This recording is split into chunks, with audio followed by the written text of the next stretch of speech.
Hi guys! So we're here. We're gonna talk about it. We're gonna go there, we're gonna be vulnerable, and we're just gonna do it. So today I want to talk to you, as you can tell by the title, about my anxiety, my mental health. It's taking a lot for me to sit down and do this. It took me a lot of weeks to decide that I was gonna do this video. But we're gonna be brave for the sake of bringing comfort to somebody else that goes through the same thing. I think society has come a long way when it comes to mental illnesses. Society has come a long way with the understanding of it, but I think there's still a lot of judgment. Still a lot of not fully understanding, and there's still a long way to go. So for me to sit down and talk about it, it's nerve-wracking for sure. I know there's going to be a lot of people who watch this that will not understand what I'm talking about or what I go through, or might place judgment on the things that I talk about, but I'm willing to do it for the sake of other people who go through what I go through. There's somebody in my family who I recently reconnected with, and she goes through anxiety as well, and for the last year she's been sort of a mentor for me. And last night when I was talking to her about my anxiety and we were just texting back and forth, she was like, in my darkest times, I had to go through what I go through alone. And I just don't want that for you. That hit me hard because as soon as she said that, I started to think of all the people that probably have to go through this alone. I am so blessed. I have a strong support system now. I cannot imagine going through the dark times by myself. And so it is worth me sitting down in hopes that I could bring comfort to somebody who has to do this alone, because I can't imagine. So if you go through this alone, I'm with you. I'm here for you. It's me and you. Let's talk about it. So I'm going to start with my story about anxiety. Let's get into it. To start off, I just want to address kind of my anxiety. So I believe that everyone who has anxiety has a different kind. Anxiety is not one and the same. It's all different. We all worry about different things. We have similarities, but it's all a little bit different. So for me, at different times, different things are difficult. Getting on the bus can be difficult because it's overwhelming. There's a lot of people. I can have panic attacks on the bus very easily. Driving, for me, sometimes can be difficult because I can get into my head too much and then I can't focus on the road. I have a phobia of not sleeping, so I lay down to sleep and I start to worry that I'm not going to sleep, which causes me not to sleep, and it becomes this huge cycle, and that's something that I have done my entire life, and so it results in me not sleeping a lot. For me, my anxiety comes in cycles. Sometimes it's okay, I can handle it, I'm all good. Then it will hit me like a ton of bricks and I will be in the trenches for a month, 2 months, 6 months, a year, until I can, until I eventually pull myself out of it. So for me, my earliest childhood memory, I had anxiety. Like, as far back as I can remember as a child, I had anxiety. That's a blessing and a curse, for sure. For sure. Because it's given me 26 years of learning about it and how to cope with it, but it's also been a lot of years of difficult times. I grew up in a family that did their best with what they knew about anxiety. And back then, there wasn't a lot. Society has, like I said, come a long way with the knowledge and the understanding of anxiety. And back then, I don't feel like there was enough information out there. So my family did the best that they could with the information that they had. I went through a lot as a kid. School was very difficult for me. I would shake at school, I would feel sick, I would want to go home. There's a lot of times I would call my mom to come get me from school because I couldn't handle what was going on in my body. My heart was racing, I was sweating, I felt sick. There's a lot of school days that were difficult for me. I didn't sleep a lot, even as a kid. I would lay there drenched in sweat, panic attacks and all. I remember not being able to describe it. I remember not knowing what was happening to me, but knowing that it was different from other kids. Oh, I'm gonna do my best not to cry during this video. I remember being on the bus, bawling, because I couldn't handle what was happening inside of my body and inside of my brain, and it wasn't happening to anybody else. And as much as I tried to tell people about what was going on, it was not coming out right because I didn't know what it was. So my childhood was very, very good. It was just difficult. So fast forward a little bit. When I was 12 years old, I found my way to the internet. I remember Googling anxiety and starting to kind of explore what this could mean for me. And I started reading articles about other people who went through what I go through. And as I started to read it, you know, the symptoms of anxiety, the heart palpitations and the sweating and the fear and the shaking and the illnesses and everything, I started to cry because it was the first time that I felt like maybe I'm not alone in this.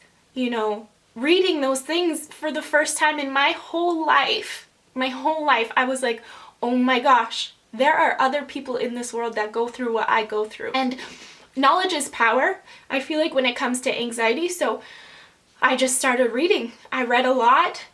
I wanted to understand what was going on with me because for so many years I didn't. So I did. I read a lot, and every time I read something, it made me feel better. It made me feel like somebody else is in this with me. Eventually, I brought this to my parents, and I was like, look, this is what I go through. And because I had the knowledge of other people going through it and what this could actually be, I was able to describe it in a better way. You know, my parents did the best to understand it, but I think there was a lot of times of confusion when it came to my behavior. They suggested counseling. So I definitely saw a few counselors throughout my then teenage years. I think my first counselor I saw when I was about 14. I started again when I was 16, and it brought me a long way in dealing with my anxiety. I met my husband when I was 16, and that was another struggle. You know, he had never encountered somebody with anxiety before, and for anyone who has anxiety or anyone who's dating somebody with anxiety, it is a lot. You know, a regular relationship, there's struggles and it is hard. When you're with somebody with anxiety, I feel like this is doubled because of everything that we go through mentally. Yeah, it took us a very long time for him to figure out how to deal with my anxiety, what it meant, how to be there for me. It's a lot. It's a lot, for sure. But when I met him, he was one of the very first people in my life that allowed my anxiety to be a real thing. He was the first person who sat, listened to me, and was like, yeah, that's a legit thing. My whole life up until this point, my anxiety was never validated. My anxiety was never considered a real thing until I met my husband. He allowed me to feel like my anxiety was as real as a headache, was as real as diabetes, was as real as any other illness that somebody goes through. He was the first person that did that for me, and he, in a way, he saved me. He saved me because before that,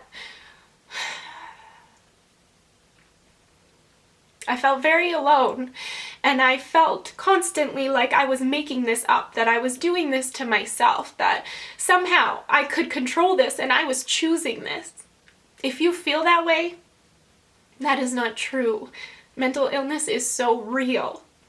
It's so real. And he pushed me to understand anxiety like a real thing, to look at it like a real thing. And listen, as soon as you change your mindset from I'm doing this to myself, and constantly attacking yourself. As soon as you change your mindset to this is real, this is just as real as any other illness, it empowers you to fight it like any other illness. If you don't have those people, hear me when I say, you are not doing this to yourself. You are not causing this to happen to yourself.